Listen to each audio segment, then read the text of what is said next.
қамырлары жұқа, іштері сочный, мощный әрі дәмді болып шығатын осылай үлкен көлемде сіздермен куриный пирог жасайтын боламыз. Міндетті түрде парақшама тіркеліп, подписка батырмасын басып, қоңырау шанына басып, комментарий қалдырып, менімен бірге жасап көрулеріңізді кеңес беремін. Өте дәмді әрі керемет рецепті бүгін-ақ отбасыларыңызға жасап беріңіздер, барлықтарыңызға ұнайтынына сенімдімін. Онда бастадық. Ыдысымызға електен шығарылған ұнымызды саламыз. Жарты чайный ложка тұз саламыз. Жарты чайный ложка ас содасын саламыз. Және де жақсылап араластырып аламыз. Енді айран саламыз. Менде ашыған айран немесе кефир салсаңыздар да болады. Бөлме температурасында еріп, жұмсап тұрған сармайымызды саламыз, және де бір штук жұмыртқамызды салып, қасықтың көмегімен жақсылап біркелкетіп араластырып аламыз. Немесе қолдарыңызбен сразу қамыр жасай берсеңіздер болады. Сіздерге толық описанияға бүкіл рецептің толық етіп жазып қалдыратын боламын. Міндетті түрде жасап көрулеріңізді кеңес беремін. Бізде бұл жерде жұмсақ қамыр болу керек, песочный болып шығады. Біздің куриный пирогымыздың піскен кезінде енді жұмсақ әрі дәмді аузыңызда ерейтіндей болады. Міндетті түрде жасап көрулеріңізді кеңес беремін. Кішкене қолдарыңызға жабысып баратса, кішкене ұн сеуіп жіберіп, қайтадан жақсылап жұмсақ, қолға жабыспайтындай етіп қамыр илеп алыңыздар. Қанша көлемде, қанша грамм ұн кеткен сіздерге барлығына описанияға жаңа айтып өткенімде жазып қалдырамын. Енді қамырымызды илеп болды. Қараңыздар, бізде осындай жұмсақ қамыр болу керек. Осы қамырымызды кішкене ұзындау етіп, екіге бөліп аламыз. Бір тестаны үлкендеу, екіншісін кішілеу етіп аламыз. Үлкендеуін астыға, пирогымыздың астыңғысына салынатын үстіне начинка, жаңағы кіші қамырымызды бетіне қойғанға. Енді бізде ішіндегі начинкасына келсек, бір үлкен пиязымызды осылай майда ұсақ етіп турап аламыз. Және де 2-3 штук картошка, жарты помидор тауықтың төс еті керек болады. Бізге жұмсақ, сүйексіз жері керек. Картошканы тура самсаға, ханымға турағандай етіп, осылай майда кубик етіп турайсыздар. Үлкен етіп турамаңыздар.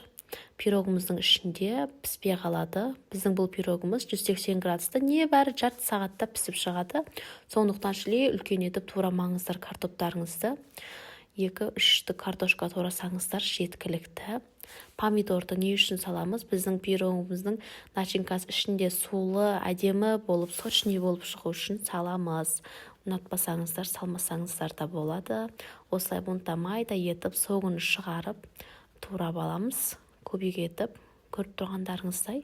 Енді тауықтың төс етін 250-300 граммдай салсаңыздар болады. Менде бұл жерде 280 граммдай салғанмын. Осылай үлкен етіп турамаңыздар.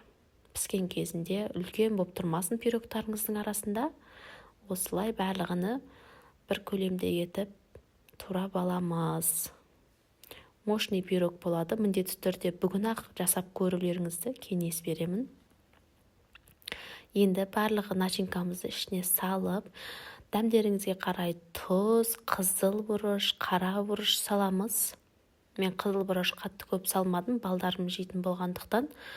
Балдарым кішкене еді. Енді жақсылап араластырамыз. Қолымызбен араластырсақ та болады. Пиязды әбден соғын шығарып, мұжып тұрып салсаңыздар, пирогтарыңыз піскен кезінде өте дәмді, начинкасы сулы болып, әдемі болып шығады.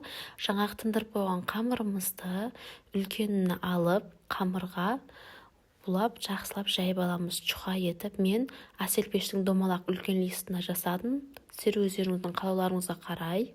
Бірақ кішкентай листке жасамаңыздар, қамырларыңыз қалың болып қалады. Піскен кезінде аралары піспей қалуы мүмкін. Сондықтан мен осылай үлкен етіп, үлкен көлемде жасадым. Осылай домалақ етіп, барлық жерін бірдей етіп, біркелкі етіп жайып аламыз. Ұнымызды сеуіп, ұнды қорықпастан сеуіп беріңіздер. Жайып алдық. Енді оқтауымызға орап, жаңағы листіміздің ішіне алып келіп, осылай орналастырып аламыз. Жаңағы дайындап алған сочный начинкамызды саламыз. Бүкіл жеріне енді біркелкі етіп, қасықтың көмегімен немесе лопатамен бірдей етіп жайып аласыздар. Шетіне кішкене қатты тақап жаймаңыздар. Шетін өрген кезде кішкене ыңғайсыз болады. Енді кішкене алып қойған қамырымызды да ұн сеуіп жақсылап екі жағын айналдыра отырып осылай домалақ чуха етіп жайып аламыз. Бұл қамыр бізде жаңағы қамырдан да чуха болады. Көріп тұрғандарыңыздай ең бетіне қойылатын қамырымыз.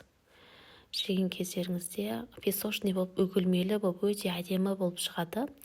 Жаңағы дайындап алған начинканың үстінен қамырымызды төсеп, шеттерін жабыстырып шығамыз. Енді шетіне узор етіп, піскен кезінде ашылып кетпесін, ішіндегі соктары сыртқа шығып кетеді. Өзінің ішінде піскені өте әдемі болып шығады. Шеттерін жабыстырып, осылай узорлармен өріп шықсаңыздар болады. Өте әдемі көрінеді. Піскен кезде де, қонақтар келген кезде де дастарханға өте әдемі көрінеді. Пешімізді алдын ала 180 градусқа қыздырып қоямыз. 30 минутта пісіп шығады біздің пирогымыз. Көп күтіп отпайсыздар. Бір жұмыртқаның сарысын бетіне, пирогымыздың бетіне жағып аламыз. Бірінші қамырымыздың ортасын кеспей тұрыңыздар. Бірінші жұмыртқаның бүкіл жеріне жақсылап бір тегісті етіп жағыңыздар. Піскен кезінде қиып қызыл болып, әдемі болып шығады, аппетитный болып.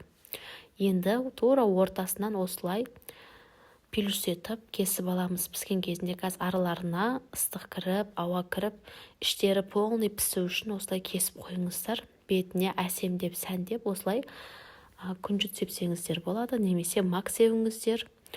Енді 180 градуста қызып тұрған пешімізде 30 минут пісіріп аламыз. Қараңыздар, біздің пирогымыз пісті, өте әдемі болып шыққан, іштері сочный, беттері жұмсақ.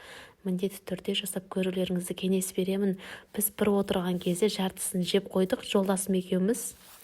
Жолдасым бұрында істеген кезде ешқашан бүйтіп екеу-үшеуден жемеген. Бұл жолы өте керемет болыпты. Өзіме де ұнады, үйдегілерге ұнады, бала-шағам да рахаттанып жеп алды. Сондықтан міндетті түрде жасап көріңіздер. Сіздерге көрсетіп жатырмын. Қараңыздар, кесілу өте оңай. Парақшама тіркелмеген болсаңыздар тіркеліп, подписка жасап, қоңырауша батырмасын басуды ұмытпаңыздар. Келесі рецепт салған кезде сіздерге уведомление болып, SMS болып келетін болады.